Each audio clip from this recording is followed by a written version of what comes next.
The last thing that he points at is a scholar's necessity to be involved with action. And I think this is really takes a little clarification to understand. He definitely values labor. He says that labor is definitely an instructor. Um, Here he says that there's value in the hoe, there's value in farming.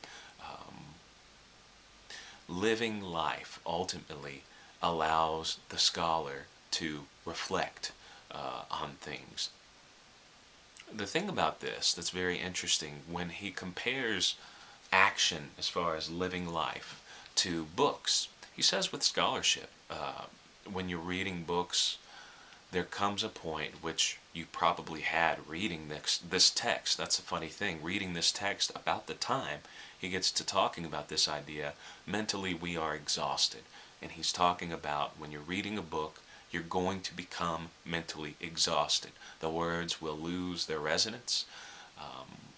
He talks about how a scholar does not have an excuse to ever be off duty of their scholarship, because once scholarship, as far as reading books, once we become exhausted in that faculty, we put the book down and we go live life, and life continues to teach the aware scholar.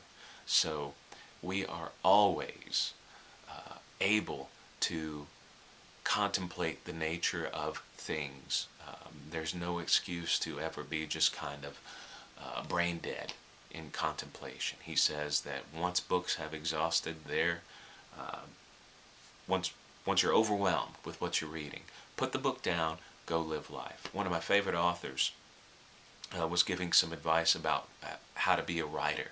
Someone asked him, I want to be a good writer, but I just don't feel like I have anything to say. And the advice that this writer gave was go live life. Go get your heart broken. You don't have anything to say yet because you've not lived life enough yet. But if you go out and live life, life will give you something to say. Life will give you some motive to write about. And I think that's really great advice. One of the dangers that comes up with action, he does say how we need to beware of great people who fit the model of the scholar, but we don't need to allow that model scholar to define ourselves. This goes into the idea of revolution. He embraces revolution. He is not afraid of revolution. He talks about revolution's value. He says, what a great opportunity to live in a time of revolution where the old comes in conflict with the new and they can build to something better together. So I think that's kind of a very unique and positive idea on a concept that's very, very frightening to many people as far as revolution breeding fear. But he says scholars should never fear because scholars are involved with eliminating fear, because he says fear always comes from ignorance. I think that's a really great idea that's true.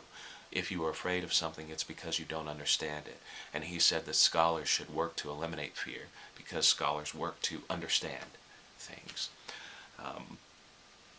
There's a lot going on in Emerson's text here, and I do think it's very valuable, especially with the education system that we may find ourselves in today, to evaluate what Emerson is saying our job as a scholar is. Because when you take what Emerson says, your work is just beginning when you get your piece of paper that you worked so hard for.